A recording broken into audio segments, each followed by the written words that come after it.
Welcome back to another episode of Secret Studios. I believe this is the third installment of the podcast. Had a lot go down in the 4 months since we have had a podcast for Secret Studios. Lots and lots and lots of music and also personal life stuff, which is kind of why you haven't heard more from this podcast. But I digress. We're trying to change that. Probably the most recent thing that I recorded, I'll play a little bit of it for you right here, if I can.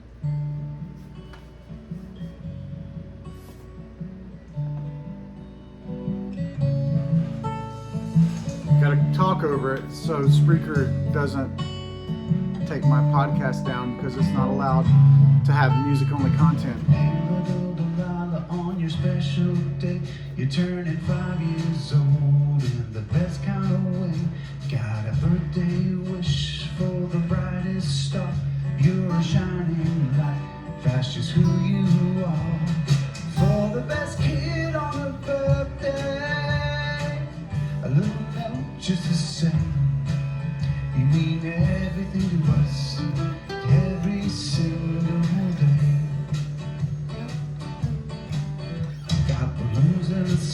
Enough of that.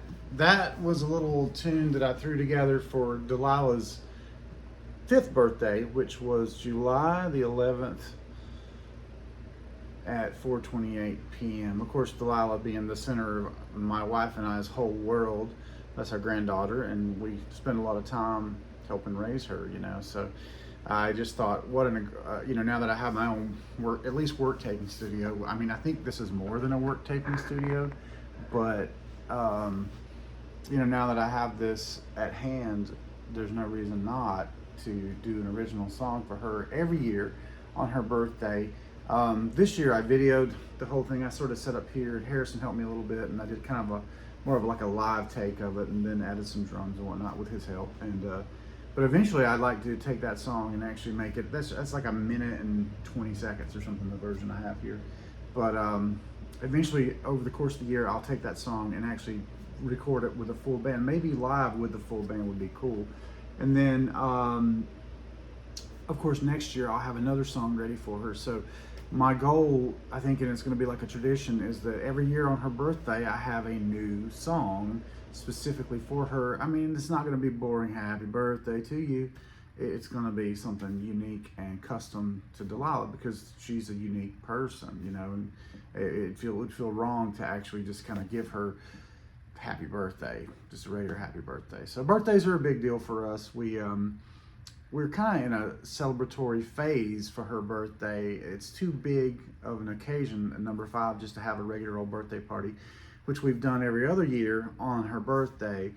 But we have relatives that have kids that would come, and they always go on vacation on that weekend. So this year we've decided to postpone the actual party a couple of weeks, and we're gonna be doing Chuck E. Cheese this year, I think. But on the interim weekend, that'll be like next weekend after next. But for the interim weekend here, we're just doing special stuff with her. So this weekend we took her for Thai food, and then we went to a place called Monster Mini Golf in the university area, and it was pretty cool. It was indoor day glow and all this, video games and mini golf. We didn't get to the mini golf, but we did play a bunch of games. We got to play mini bowling and a whole bunch of arcade games, and she had a blast. So yeah, we're building up to that Chuck E. Cheese. Where hopefully a lot of her friends are going to be able to show up. So excited about that. But anyway, the new tradition is a birthday song for her every year on her birthday, and for as long as I live and am able to do it, that is my goal for that. And then who knows? I mean, if I make it to the 10-year mark, maybe we can have an album of custom songs written on her birthday. Now that one, for the best kid on your birthday. I don't anticipate they're always going to say birthday. They're just going to be about what she means to us, and like how special she is, for our lives and whatnot. So, but yeah, the band has done several little. Let me save that real quick. Little rehearsals where we just kind of. It doesn't show recent files, which is a shame. I thought it did. We've done several things where we just jammed, and let's see, date. Oh, just went about. Here's something. I'm not seeing the project file. Oh, that's a runoff. Just won the vibe.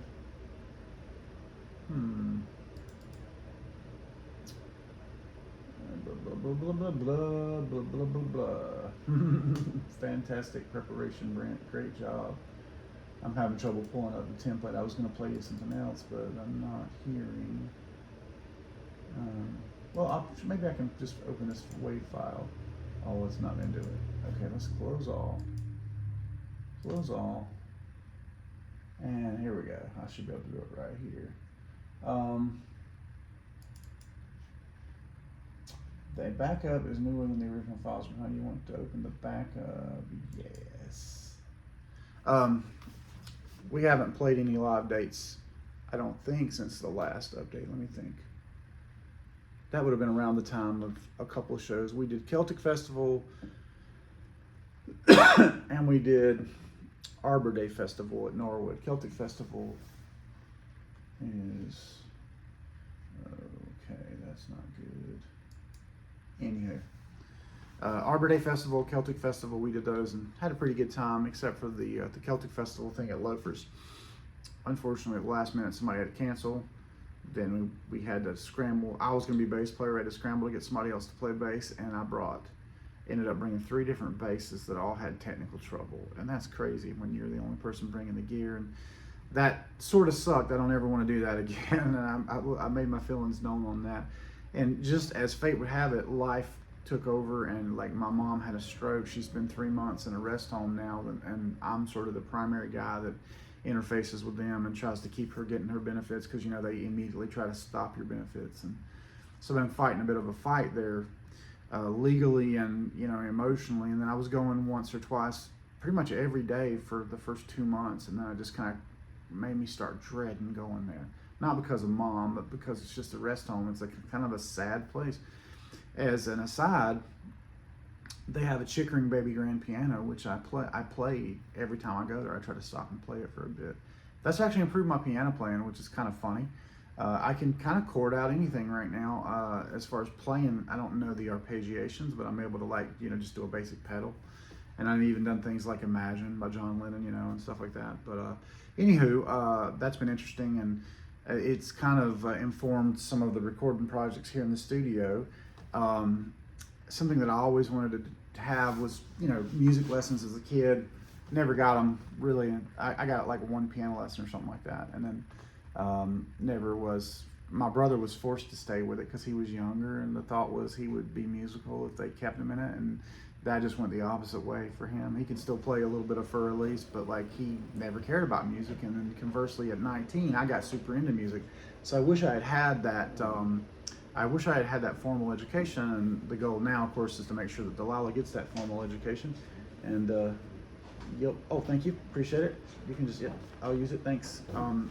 So the idea is to make sure she has that. So I always said on her 5th birthday, we would start her at piano lessons, and we have done that, I am happy to say. So she had her first official piano lesson. Now we tried to start her up with my friend Braden at like 4.5, but she just could not be forced into that pocket to sort of sit there and listen. But I will say the lady that we started her with is she's old hat at dealing with little kids, and the approach is like she uses little stuffed animals to get them engaged. And Delilah really didn't want to do it, and I sat with her on the stool, and she whined, literally audibly whined for 10 minutes of the lesson, of the 30-minute lesson. But eventually she stopped whining, and the lady's talking to her, baby talk and all this, and eventually she starts paying a little more attention. And well, I made the mistake of bringing in the tablet, and she knows there's a digital piano on that tablet, and she got the digital piano out, and she turned the metronome on because she just likes that click. And I noticed that when she hits a note on it, it's always on the 1. She just inherently knows to do that. Dink, dink, dink, whatever she's doing. And so she's played with that a bit. We got her work was lined out, and I don't know that she's actually practiced this week so much, and I didn't want to make it be the kind of thing where it felt like a chore. I wanted to get to where she's enjoying it and having fun, and I think we're going to do that. We're going to accomplish that. But that said, tomorrow will mark her second lesson, and I'm keeping up with all this, and I'm on top of it. Either she or I will be doing that work, but you better believe it. And hopefully, as an aside, since I'm putting the responsibility on myself to be there and make sure that she takes this all in, I'm going to be her guitar instructor. I feel like I'm good enough on the guitar.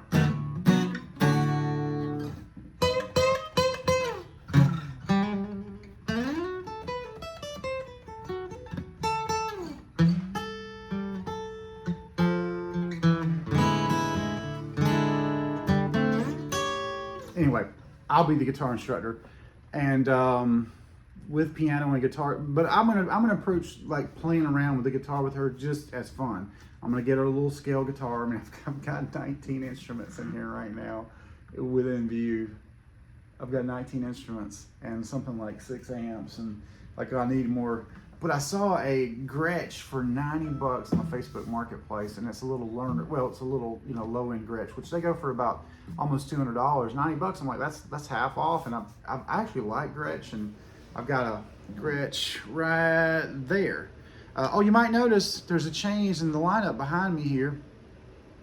This is the black Telecaster now, so I took one of mine out of the storage, hung it up, because the white Les Paul is no longer with us. We have sold that guitar because I had a better Les Paul, and I found that I always favored the classic Studio Les Paul over the repaired Studio Les Paul that eventually had the neck broken and repaired. Although I like that guitar, a white guitar, man, especially a white Les Paul looks good on anybody.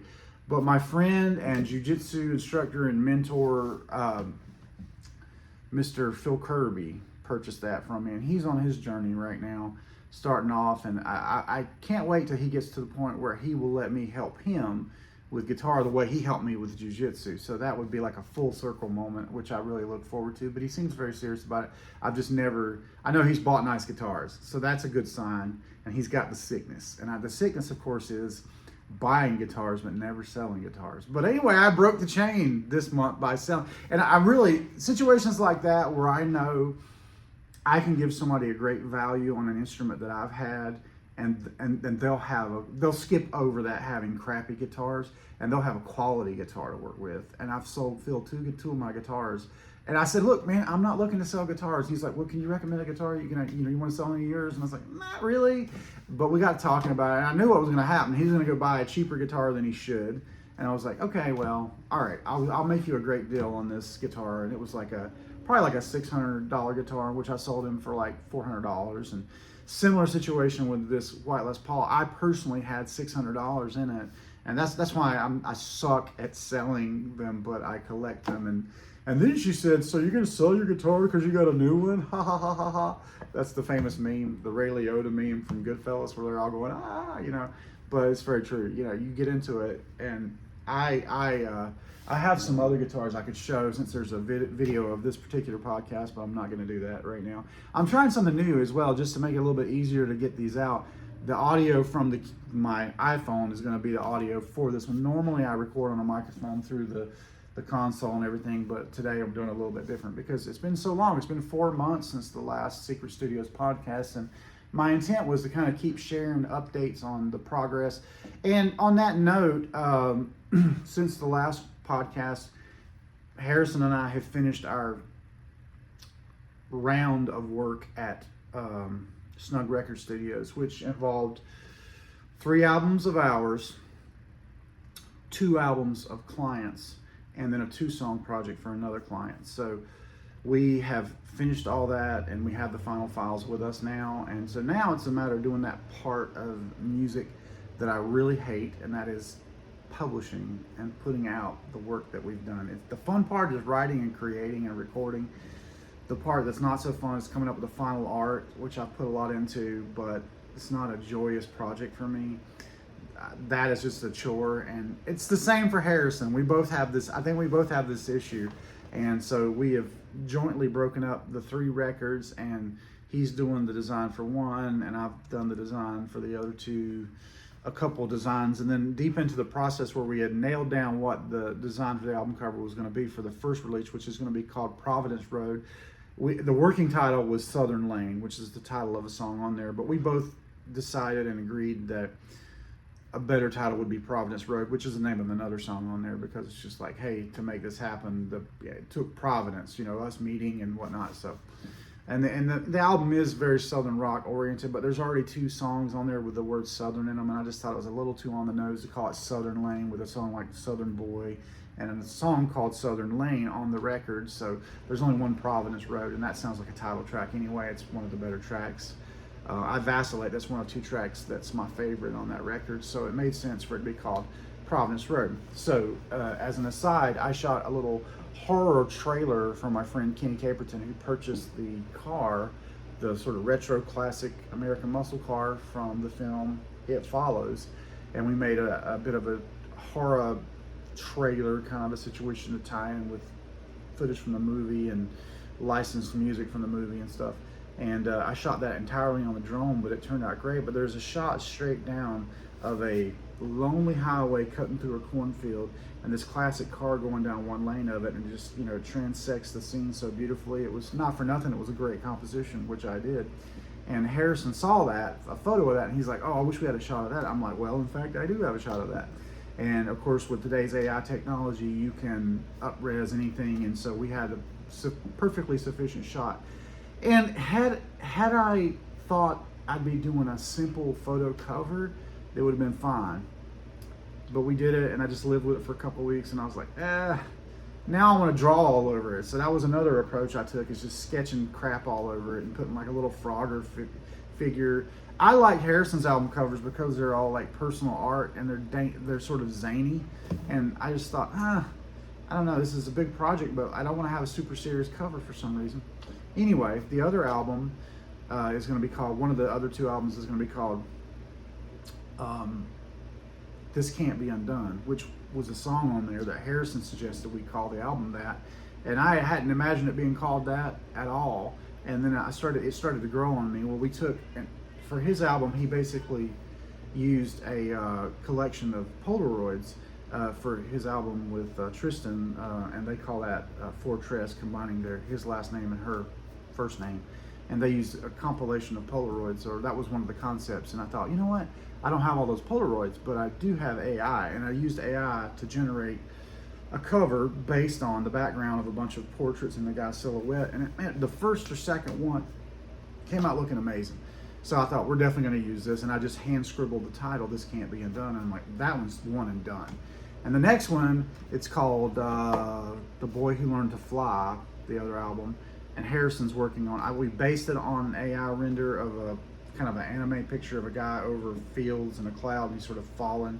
And Harrison's doing more sketch work on that to make it a little more personalized. And so that'll be the 3rd album cover. But I just really haven't nailed down Providence Road title, the graphic, because that's something that, that's the first one in sequence. And so now we're stuck. We're ready to release it, but we don't have the art. Anyway, I digress. I don't want to make this too long in the tooth because we haven't done it in a while, and I hear that my wife's here. She's probably going to come up and interrupt me anytime. Just walk in like I'm not doing a podcast. Anyway, so this is going to be episode 3 of Secret Studios. I'll get back more into what the band's doing, because right now we're kind of on hiatus. Tim, we have gotten together. We were supposed to get together yesterday. Things happened we didn't get to. Will, the drummer, smashed his knee up. Tim, one of the singers, has had shoulder surgery, so he did come the last time and just sing, and I was going to play you what we kind of came up with, but unfortunately I wasn't able to pull it up the way I thought, so I'll have to just defer that to next time. And it's just a developmental piece. We don't actually have the song, but